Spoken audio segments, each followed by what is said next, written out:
그래서 어떤 사람이 어떤 추천서를 써주느냐에 따라서 완전히 달라질 수 있는 것입니다. 대학에 가는 것도 학교장의 추천서를 받는 경우가 있습니다. 그거 아무나 학교장이 추천서 써주는 게 아닙니다. 인원이 한정돼 있고 그리고 또 자격이 주어져야만 가능한 것이죠. 아무나 그냥 막 추천서 써줄 수 있다고 써주는 것이 아닌 거죠. 회사야말로 추천서가 더 결정적일 때가 있습니다. 물론 추천서 자체가 없는 회사들도 많습니다. 그러나 사실 알고 보면 알게 모르게 이런 추천을 다 받는 것입니다. 그냥 실력으로 가는 경우도 있지만 실제로는 그런 추천이 다 또 암암리에 되기도 하는 것입니다. 실제 보이는 추천서가 있는 경우도 있고 또 보이지 않는 추천이 있는 경우도 있습니다. 이 추천은 함부로 할 수 없는 겁니다. 왜냐하면 추천해줬다가 그 사람이 제대로 역할을 못하면 욕을 얻어먹기 때문에 내 명예에 금이 갈 수 있기 때문에 아무나 추천해 줄 수 없는 것입니다. 사모가 지금 그 서울역 어린이집 그 교사인데요. 지금 다니는 그 어린이집 가는 것도 전에 있던 원장이 추천을 해줘서 간 것입니다. 전에 있는 원장과 지금 있는 원장이 매우 잘하는 사이라는데 그렇게 추천해주니까 그냥 면접은 형식이고 그날 가가지고 그날 그냥 일하고 늦게 오더라고요. 결국 누군가의 추천은 그게 사실은 강력한 추천이 되는 것입니다. 그 추천이 결국 모든 것을 다 좌우할 만큼 강력한 추천이 될 수 있는 것입니다. 저도 예전에 섬기던 교회에서 부교육자로 섬기던 옛날에 섬기던 교회에서 나오면서 좋은 그 부목사님 한 분 있으면 추천을 해달라고 해서 한 분 추천을 해줬어요. 근데 제가 생각한 것하고는 달라서 사실 마음이 매우 무거웠습니다.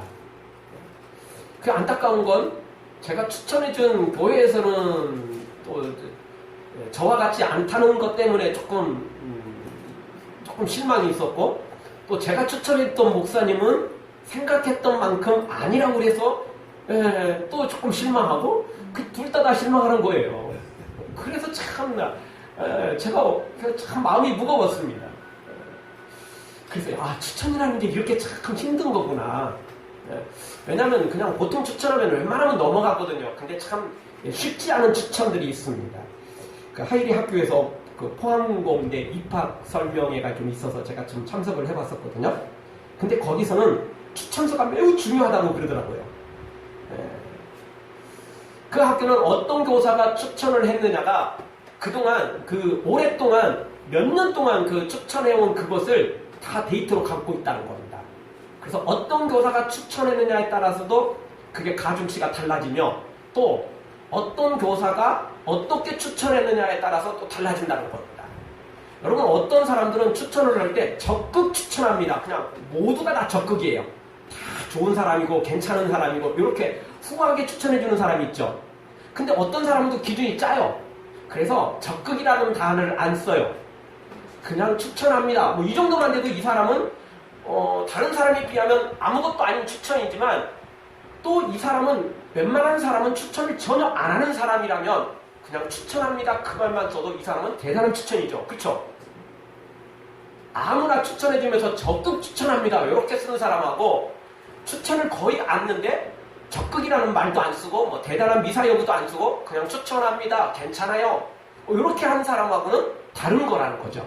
그래서 이 포항공대 그 입학 그 담당자가 자기들은 이런 데이터들을 다 가지고 있다는 거예요. 어떤 교사가 누구를 추천하는데 이 학생이 들어와서 얼마나 공부를 잘하고 있는지까지 다 데이터를 갖고 있다는 겁니다. 그래서 그냥 추천서만 받는 게 아니고 그 교사가 추천하는 학생들이 어떻게 학교 생활을 하고 있는지까지 다 파악이 돼 있대요. 그래서 그 교사가 추천하는 그런 사람이 추천하는 사람은 믿을만 하다고 생각하는 거죠. 아무나 막 추천하고 그냥 무더기로 추천하고 그냥 다 추천하는 사람마다 다 적극 추천합니다. 이렇게 하는 것은 별로 그렇게 신빙성이 없대요. 자기 데이터에 의해서 그런 추천은 별로 그렇게 좋은 추천으로 받지 않는다는 겁니다. 추천이라는 게 아무렇게나 한다고 되는 게 아닌 겁니다. 적극 추천합니다. 뭐 그런다고 다 또 받는 것도 아닙니다. 사람 따라 다르고 또 그 내용 따라 달라지는 거죠. 오늘 성경도 추천서를 써주고 있습니다. 그런데 보통 추천서가 아니라 우리 성령님이 추천서를 써주고 있습니다. 바울 스스로 한 추천이 아니에요. 로마서는 바울이 썼지만 바울 혼자 쓴 게 아니기 때문에 그렇습니다. 자기 마음대로 쓰고 싶어서 쓴 게 아닙니다. 자기 마음대로 추천해주고 싶어서 추천한 게 아니에요. 성령님의 감동 따라 추천을 한 것입니다. 성령님이 허락이 없으면 추천을 할 수 없었던 거죠. 그러니까 바울이 실제 썼지만 실제로는 바울이 쓴 게 아니고 성령님이 쓰신 겁니다. 우리 하나님이 이 추천서를 써준 거죠. 그래서 아무나 이 추천이 될 수 없고 그냥 돈 써서 백 써가지고 이 추천서 받을 자리가 아니라는 것입니다. 따라서 오늘 우리도 이런 성령님의 추천을 받아야만 되는 것입니다. 그것도 보통 추천이 아니라 최고의 추천을 받아야 되지 않겠습니까? 그래야 천국 들어가는 건 기본이고 또 감히 상상할 수 없는 상급까지 받아 누리게 되는 것입니다. 근데 오늘 성경 보니까 이 추천서를 받는 사람도 한정되어 있지만 똑같은 추천서를 받는 게 아닙니다. 추천이 달라요, 서로. 급이 조금씩 다릅니다. 우리가 생각하기에는 뭐 정확히 급이 어떤지 딱 서열을 나누기는 좀 어렵습니다. 왜냐하면 그 추천의 내용마다 다 다르지만 그러나 하나님은 분명히 여기에 급수가 다르다는 걸 하나님은 충분히 안다는 것입니다. 따라서 우리가 성령님의 추천을 일단 받아야 되고 귀한 추천을 받는 것이라면 최고의 추천, 강력한 추천을 받아야 되지 않겠습니까? 사랑하는 성도 여러분 모두 다 믿음으로 충성해서 성령님의 추천을 꼭 받으시고 그리고 기왕 받을 바에야 강력한 추천, 적극적인 추천, 완벽한 추천을 받는 여러분 되어지기를, 그래서 천국뿐만 아니라 상급까지 소유하는 여러분 되어지기를 주의 이름으로 축원합니다. 자, 그러면 우리가 성령님께 이 정말 추천을 받고 적극적인 완벽한 최고의 추천을 받으려면 어떻게 해야 됩니까? 첫 번째로는 5절을 통해서 보면 첫 열매가 되어야 됩니다. 우리가 첫 열매가 될 때 성령님의 강력한 추천을 받을 수 있다는 것입니다. 5절에 보면 에베네노라는 사람이 추천되고 있습니다. 자, 에베네노가 왜 추천됐습니까? 아시아에서 처음 익은 열매였기 때문에 그렇습니다. 아시아에서 맨 처음으로 예수님을 믿은 사람이 바로 이 에베네노였습니다.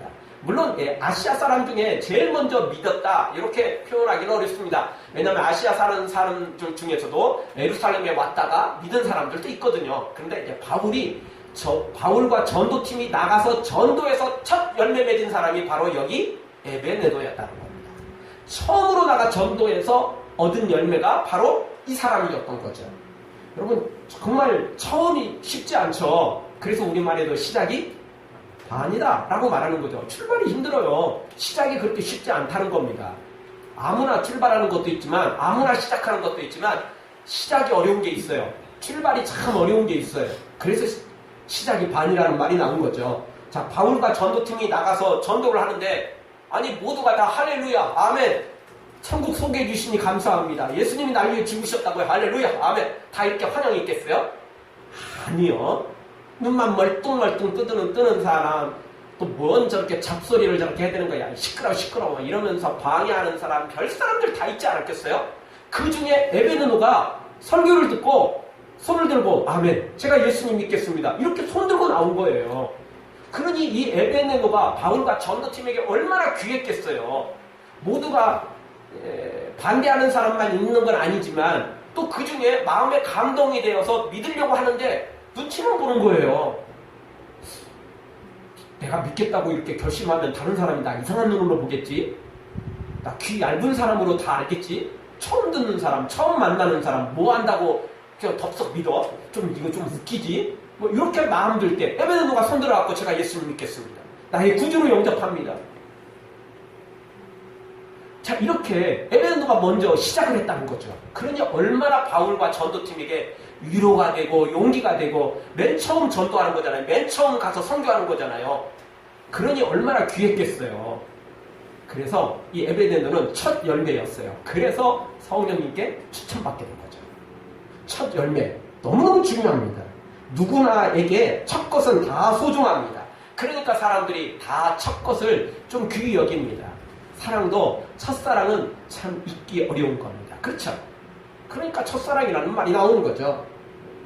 여러분, 첫 것은 소중하고 다 기념될 만한 것들입니다. 그러니까 다 그걸 남겨놓는 겁니다. 그게 반드시 비싸고 반드시 고급이고 반드시 최고이기 때문이 아니에요. 첫 것은 그냥 기념될 만한 것입니다. 그래서 남겨놓는 것입니다. 여러분, 이 첫 것은 하나님에게도 소중합니다. 구약성경에 보면 하나님은 첫 열매를 받으시기를 원하셔서 첫 열매를 수확하면 그걸 하나님께 드리기를 원하셨습니다. 그래서 그게 초실절입니다. 첫 것을 드리는 것, 첫 열매를 드리는 거죠. 그리고 하나님은 한 달의 첫날인 월삭을 받으셨습니다. 1년의 첫날도 하나님 받으셨습니다. 그게 나팔절입니다. 새해죠. 새해 첫날 하나님 받으셨어요. 일주일의 첫날도 하나님 받으시기를 원하시죠. 주일입니다. 하나님은 이렇게 첫 것을 굉장히 좋아하십니다. 첫 것을 원하십니다. 첫 것이 뭐 대단해서가 아니라 그냥 처음 거니까 기념하는 거고 하나님 먼저 생각하라는 것입니다. 그래서 하나님은 첫 것을 그렇게 소중히 여기시고 우리에게 그 첫 것을 원하십니다. 사실 11조도 내가 쓰고 남은 것을 드리는 게 아니고 수확 중에 첫 것을 드리는 게 11조예요. 10분의 1을 처음 것입니다. 쓰고 남는 거 드리는 것은 11조를 드렸다 할지라도, 아니 뭐 12조를 드렸더라도 남은 거 드린다면 그거는 바르지 않는 것입니다. 내 쓰기 전에 먼저 드리는 거죠. 첫 것으로 드리는 거죠. 감사함으로 드리는 거죠. 하나님 그걸 받으신다는 것입니다. 그리고 성경은 우리에게 또 영적인 면에서도 처음 사랑을 잊지 말아라. 예수님을 사랑했던 처음 사랑, 그 뜨거운 구원의 감격, 그 놀라운 은혜를 잊지 말라고 말합니다. 처음 사랑, 이거 잊어서는 안 된다는 겁니다. 이 첫 것, 이만큼 중요합니다. 사람에게도 중요하고 하나님에게도 중요하고. 이 에베누도가 이 첫 열매가 되었다는 거죠. 그러니 얼마나 소중하겠어요. 얼마나 귀하겠어요.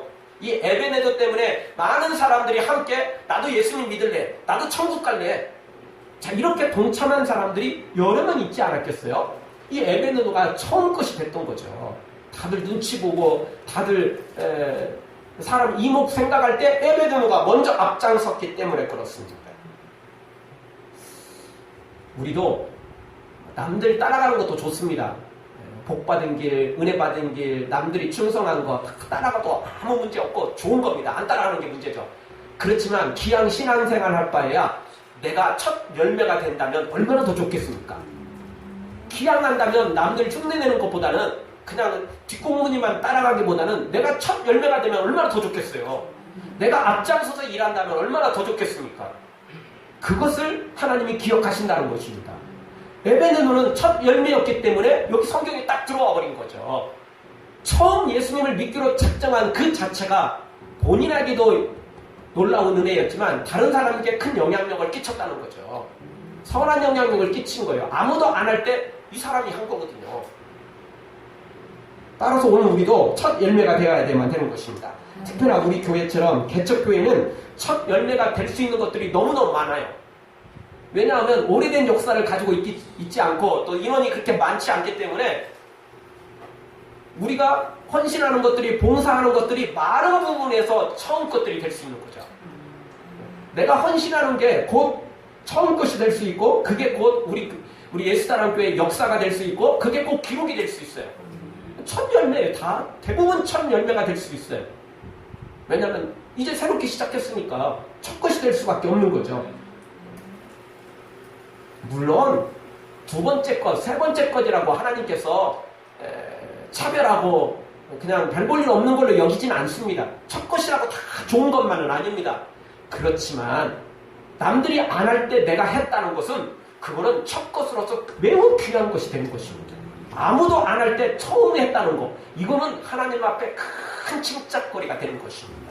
사랑하는 성도 여러분, 이 에베네도처럼 앞장서서 기왕이면 첫 열매로 하나님 앞에 드리고 충성해서 하나님 성령님께 추천받는 여러분 되어지기를 주의 이름으로 축원합니다.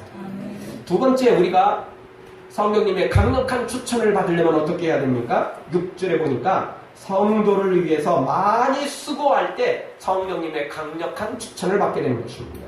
6절에 보니까 또 다른 추천받은 사람이 소개되는데 어떤 사람입니까? 마리아입니다. 우리가 뭐 성경에 자주 보는 마리아는 아닌데 어쨌든 이 마리아가 소개되고 있죠. 이 마리아가 추천받은 이유는 무엇입니까? 6절을 보십시오. 무엇 때문이죠? 수고한 것 때문이었어요. 수고했어요. 이 마리아는 수고했기 때문에 추천을 받았어요. 수고했기 때문에.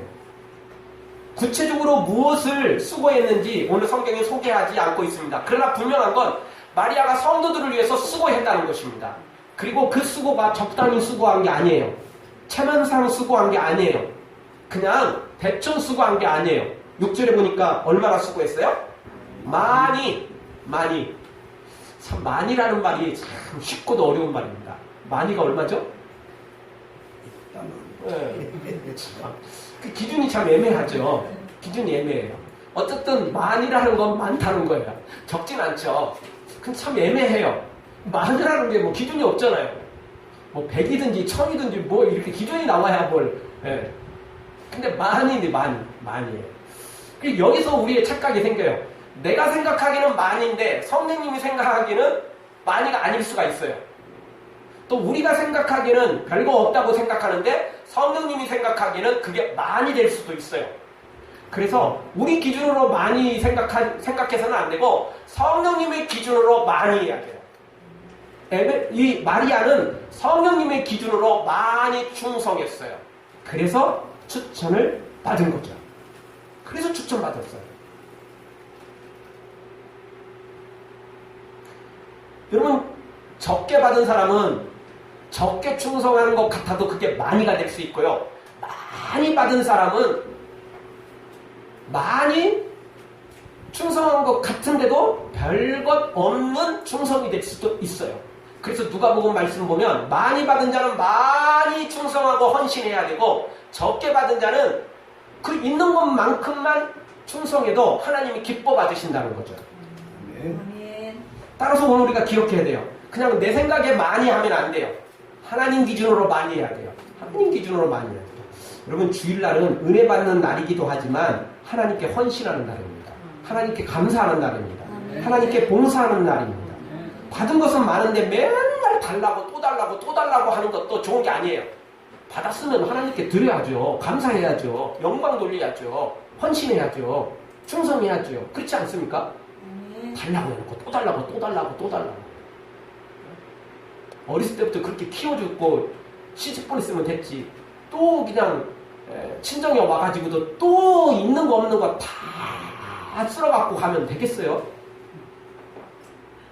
아니, 나이든 이제 나이가 들어가지고 이것저것 반찬 만들기 힘들고 뭐 하기도 힘든데 그냥 있는 거 없는 거 다 쓸어가면 되겠냐고요. 이제는 좀 철 들어서 맛있는 거 좀 해서 가져와야 되지 않겠어요? 아멘. 물론 아직 부모가 젊으면요 부모가 좀 해줘야 됩니다. 근데요 부모가 조금 나이가 들면 자식들이 좀 해와야 되지 않겠어요? 언제까지 그러나요? 언제까지 그러겠어요?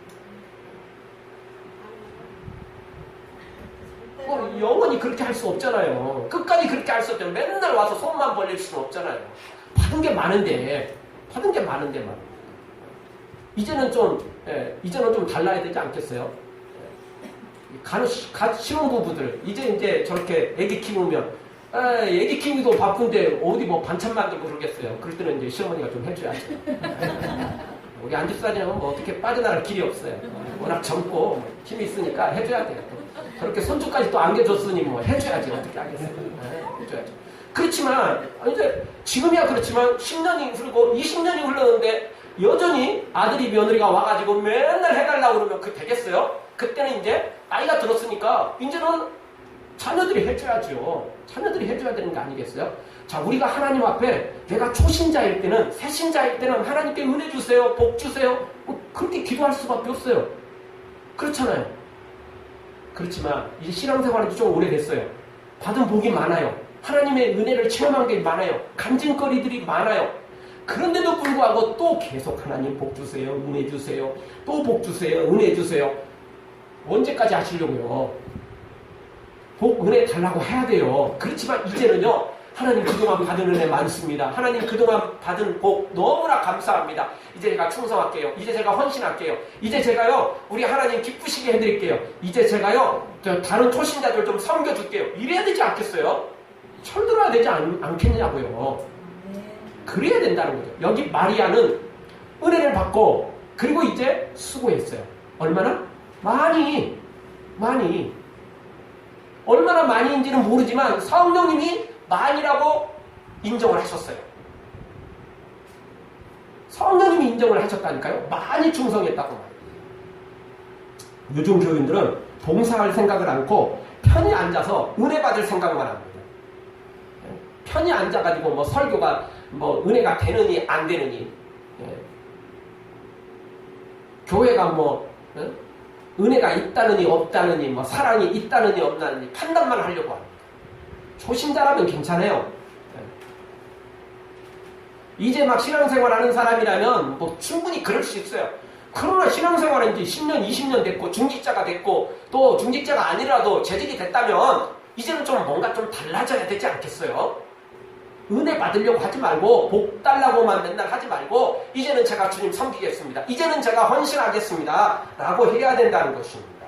여러분 주일날은 은혜 받는 날임과 동시에 봉사하는 날임을 기억해야 됩니다. 자꾸 은혜만 초점 맞추지 마세요. 이제는 조금 철 좀 드세요. 이제는 좀 우리가 주님을 기쁘시게 해드려야 됩니다. 이제는 뭔가 주님 앞에 좀 효도를 할 줄 알아야만 되는 것입니다. 이제는 나오는 것만 까꿍하는 것만 그것으로만 효도하기에는 이제는 좀 컸잖아요.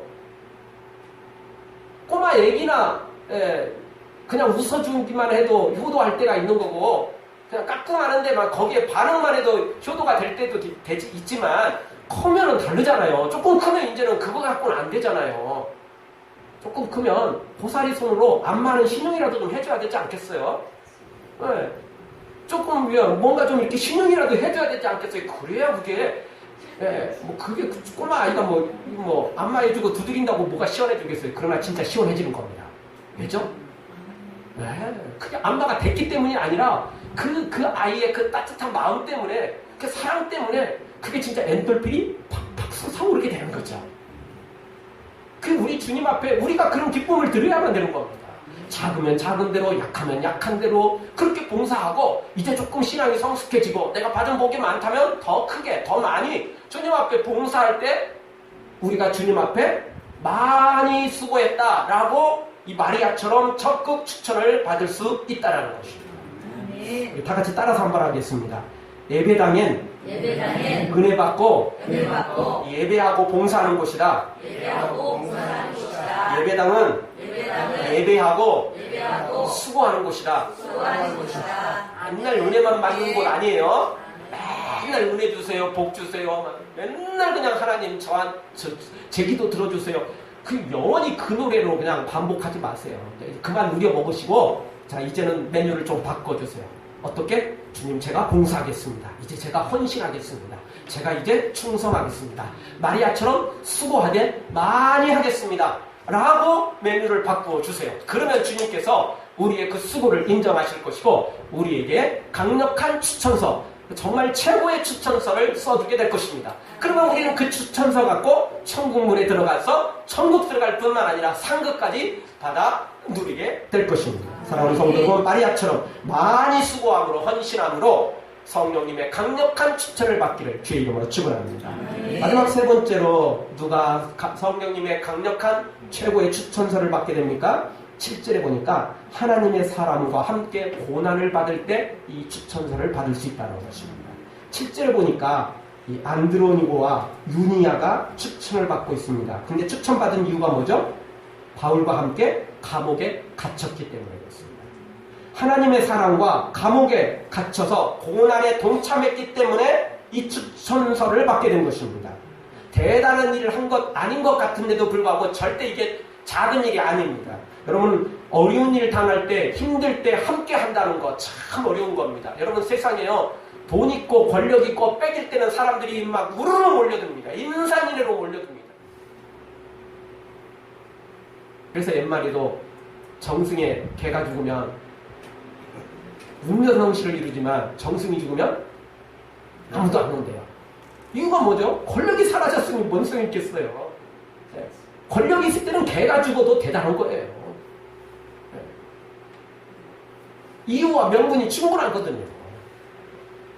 세상은 그래요. 그래서 뭔가 가지고 있을 때는 사람들이 모여들죠. 그리고 잔치 자리는 사람들이 모여들어요. 그러나 힘든 자리, 어려운 자리, 고난의 자리는 사람들이 함께하지 않죠. 그러나 성경은 다릅니다. 성경은 믿음은 고난의 자리에 함께할 때, 십자가에 같이 동참할 때, 그때 성령님이 강력한 추천서를 써주는 것입니다.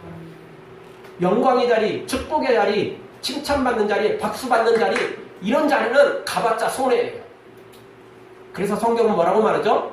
예, 한 손으로 봉사하는 것이 있다면 다른 손은 잊어버리라는 거예요. 오른손이 아닌 왼손이 모르게 하라는 거죠. 왜? 기억하면 천국의 상급이 없어져요. 기억하면 내가 말로 피할하게 되고 또 상급 받게 되고 그럼 남는 게 없잖아요. 한 손으로 하는 거 잊어버리면 천국에 고스란히 쌓이게 돼 있는 거죠. 그래서 성경은 고난의 자리에 함께 하라는 것입니다. 그래서 오늘 7절에 보니까 이 두 사람은 사도 바울과 함께 고난의 자리에 동참했어요. 감옥에 같이 갇혔어요. 그렇기 때문에 추천받은 거예요. 그래서 추천받았어요. 도망갈 수 있었어요. 왜냐하면 대표자는 리더자는 바울이잖아요. 도망갈 수 있었잖아요. 실제 예수님이 십자가에 달리시기 전 겟세마네 동산에서 체포될 때 제자들 어떻게 했죠? 다 도망갔잖아요. 다 도망갔잖아요. 고난의 자리에 동참하지 않았어요. 예수님께서 병든 자를 일으키고 눈먼 자를 눈뜨게 만들고 귀가 들리지 않은 사람들을 들리게 만들고 죽은 자를 살릴 때는 제자들이 다 예수님께 함께 모여들었어요. 그리고 목에 힘줬죠. 이분이 나의 선생님이야. 내가 예수님의 제자야 라고 다 큰소리 쳤어요. 다 영광 받았어요. 그런데 막상 예수님이 잡히자 그 고난의 자리는 참여하지 않았죠. 도망가 버렸어요. 추천 못 받는 겁니다. 예, 그런 것은 추천서 줬다가도 뺏어버립니다. 그 추천서는 이미 휴지 조각이 된 거나 다름없는 겁니다. 부도난 추천서이기 때문에 그렇습니다. 그러면 적극 추천을 받으려면 어떻게 해야 됩니까? 고난의 자리에 동참해야 됩니다. 십자가에 함께 동참할 때 그 추천서를 받을 수 있는 것입니다. 지금 현대 교인들은 너무나 신앙생활을 편히 하려고 합니다. 그래서 사람들이 그냥 조금 힘든 곳은 안 가요. 그런 교회는 안 찾아갑니다. 일거리 많은 교회 안 찾아갑니다. 그냥 놀고 먹는 자리, 그런 교회를 찾아갑니다. 그래서 현대 교인들은 영광의 자리는 앉으려 하지만 십자가 지는 곳에는 싫어한다는 거죠. 우리 선조들은 일부러 개척교회를 찾아갔어요. 일부러 어려운 교회를 찾아갔어요. 그래서 봉사했죠. 헌신했죠. 근데 지금은 어떻게 하죠? 개척교회 안 찾아옵니다. 어떤 교회 찾아가죠? 다 큰 교회, 대형 교회 찾아가요. 다 의리의리한 교회 찾아갑니다. 그곳에 그냥 앉아가지고 편히 신앙생활 하겠다는 거죠. 등록도 안 하고 다니는 사람 수없이 많고요. 또 등록을 했다 할지라도 그냥 뒤에 앉아서 그냥 예배만 참석하고 가는 거예요. 나머지 싫은 거예요. 편하게 신앙생활 하겠다는 것입니다. 그러나 그렇게 신앙생활 해가지고는 성령님의 추천을 받을 수 없습니다. 아니 뭐 대형교회 가면 상급이 없고 개척교회 오는 상급이 많으냐? 절대 그렇지 않습니다. 그렇지만 분명한 건 내가 고난의 자리에 같이 동참했다면 그것은 상급이 큰 것이고, 고난의 자리를 버려두고 영광의 자리만 쫓아갔다면 그것은 상급이 없는 것입니다. 어떤 교회든 상관없어요. 중요한 건 내가 고난의 자리에 동참했느냐는 겁니다. 적극적으로 함께 했느냐는 것입니다. 요즘 교인들은 정말 대형교회 다니는 걸 좋아하고, 그래서 교인들도 너 어느 교회 다녀? 이렇게 질문을 받았을 때 대형교회면 막 입에 치기도록 교회를 자랑합니다. 아, 우리 교회는 이렇게 큰 교회이고 우리 교회 목사님은 이렇게 유명한 목사님이고 나는 이런 교회 다니고 있고, 그래가지고 막 얼마나 잘하는지 몰라. 개척교회면 저 화북동 저거 조그마한 교회에 다니고 있어. 이름도 말 안 해. 이름도 말 안 해. 그냥 조그만 교회야. 이러고 끝나요. 그래서 작은 교회 되면 왠지 좀 부끄러운 것 같고, 큰 교회는 그냥 막 입에 침 튀도록 막 자랑을 하는 거예요. 근데 여러분 기억하셔야 됩니다. 대형교회 다닌다고 상급이 많고 대형교회 다닌다고 천국 가나요? 전혀 그렇지 않습니다. 전혀 그렇지 않습니다. 개척교회 다니면 그러면 상급 별로 없고 개척교회 다니면 그러면 칭찬 못 받나요? 아니요. 전혀 그렇지 않습니다. 교회 크기가 중요한 게 아닙니다. 대형교회 다닌다고 문제가 있고 뭐 개척교회 다닌다고 또 문제 있고 그런 거 없습니다. 어느 곳에 있든지 상관없이 내가 신앙생활 하기 나름인 것입니다. 아멘. 신앙생활은 나에게 달려있는 거지 다른 사람에게 달려있지 않는 것입니다. 아멘. 남자는 여자 하기 나름이라고요? 신앙생활은 나 하기 나름입니다. 아멘. 신앙생활은 나 하기 나름인 거예요. 교회 크기가 중요한 게 아니에요. 어느 교회 다니냐가 중요한 게 아니에요. 유명하느냐 유명하지 않느냐가 중요한 게 아니에요. 우리 하나님은 나 개인을 보는 거지 담겨져 있는 뭔가 그렇게 외모 형식을 보는 게 아니라는 것입니다. 우리 엄마 아빠가 목사님이고 우리 엄마 아빠가 장로님이고 권사님이고 이런다고 내가 천국 간다고요? 어림도 없어요. 구원은 각자 자기에 달려있고 상급은 각자 자기한테 달려있는 것입니다. 아멘. 교회 크기하고 뭐 이런 거 상관없어요. 신앙생활은 나 하기 나름인 것입니다. 따라서 한번 해볼까요? 신앙생활은 나 하기 나름입니다. 나 하기 나름이에요. 추천서를 받는 것은 나 하기 나름이지 교회 사이즈하고 관계없어요. 우리 교회, 우리 가정이 뭐, 우리 가문이 뭐, 어떤 가문이냐, 그것 전혀 상관없다는 것입니다. 신앙생활은 나 스스로 하나님 앞에 믿음으로 해야만 가능한 것입니다. 그래서 성경은 우리에게 고난에 동참한 사람이라면 누구든지 다 성령의 추천을 받고 그리고 인정을 받는다는 것입니다. 로마서 12장 15절 즐거워하는 자들로 함께 즐거워하고 우는 자들로 함께 울라. 전도서 7장 2절 초상집에 가는 것이 잔치집에 가는 것보다 더 지혜롭고 좋다는 것입니다. 전도서 7장 4절 지혜자의 마음은 초상집에 있으되 우매자의 마음은 연락하는 집에 있느니라. 고난에 동참할 때 고통당하는 사람, 눈물 흘리는 사람을 찾아가서 위로해 줄 때 그때 우리 하나님께서 우리 성령님께서 우리를 추천해 주신다는 것입니다. 아놀드 토인비는 유명한 청어잡이 어부를 알고 있었는데요. 그는 항상 북대서양 어장에서 잡은 청어를 여러 날이 걸리는 런던까지 산채로 가져다 팔곤 했습니다. 다른 어부들은 그 먼 곳에서 잡아가지고 오니까 청어들이 다 죽어버렸어요. 그러니까 비싼 가격을 팔 수 없는 거예요. 싱싱하지 않잖아요. 생선이. 근데 이 어부는 이상하게 똑같이 먼 곳에서 잡아오는데 이 어부가 가져오는 청어는 다 쌩쌩한 거예요. 다 싱싱한 거예요. 다 살아있어요. 그래서 토인비가 물었다는 겁니다. 다른 어부들은 다 죽은 청어를 잡아오는데 어떻게 당신은 저렇게 싱싱한 청어를 잡아온 겁니까? 물었다는 겁니다. 그랬더니 그 어부가 이렇게 말했습니다. 비결이라는 게 사실 별거 없습니다.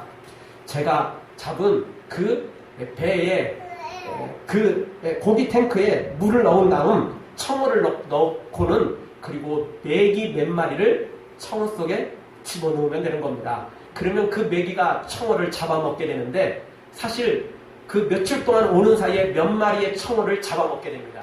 그런데 다른 모든 청어들이 그 메기한테 안 잡히려고 안 잡아 먹히려고 발버둥을 치는 바람에 청어들이 다 살아있지만 다른 어부들은 그냥 있는 그대로 가져오니까 청어들이 다 죽어버린다는 겁니다.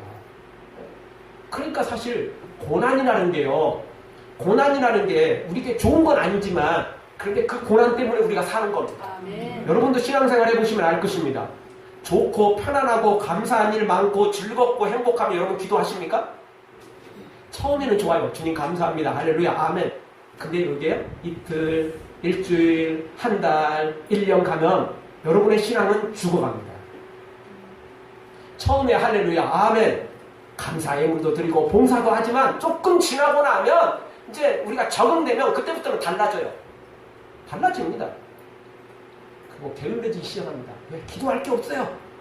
기도할 거리가 없는데 왜 기도하겠어요?